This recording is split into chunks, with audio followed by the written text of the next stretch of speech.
In this video, we're going to work through an example that deals with variable costs and fixed costs. There's a lot of information provided to you in this example, so it's important to read through it slowly and make sure that you understand what's happening. So it says Terry's carving shop sells wood carvings made by local carvers in the community. He sells each carving for $100. Terry's variable costs are buying a carving, that costs $50 per carving, and packaging, which is $10 per carving. Now fixed costs are rent, utilities, advertising on the radio, and insurance. All of the amounts are listed here. So the first question, part A, says what are Terry's total fixed costs per month? We take all of the fixed costs that are listed, 400 plus 125 plus 50 plus 25, and when you add those together, you get $600 fixed costs per month. Now part B, we're going to calculate the variable cost per unit. To buy a carving, it costs $50, and the packaging, it costs $10. Information's right up here. Variable cost per unit is 50 plus 10, which is $60.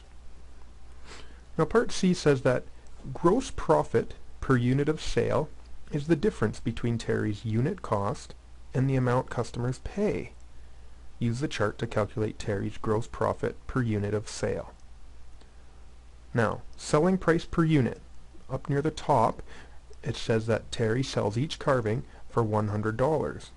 That's what our selling price per unit is, 100. We just calculated the variable cost per unit was $60. The difference, the selling price minus the variable cost, is 100 minus 60, which is $40. That's the gross profit per unit. Now, part D says, on average, Terry sells 3 carvings per day. What's his gross profit per day? We know that he makes $40 gross profit per unit, and if he sells 3 units a day, that's 40 times 3, gross profit per day is $120. Terry works 5 days a week. What's his gross profit per week? 5 days a week times 120, which is his gross profit per day, equals 600.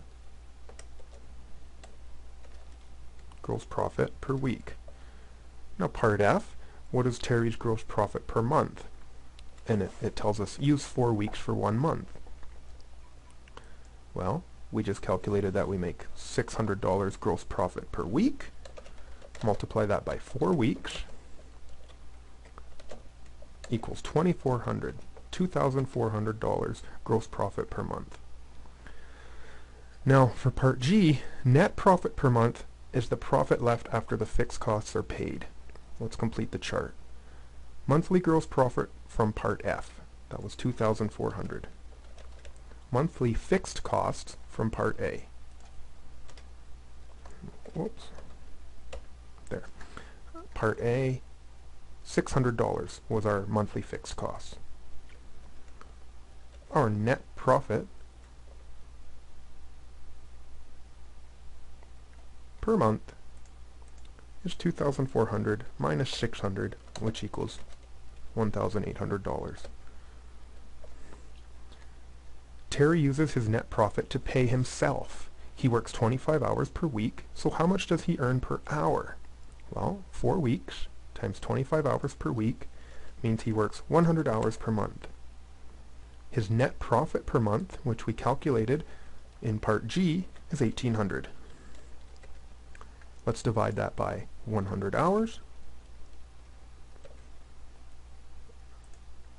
That means that Terry is earning $18 per hour.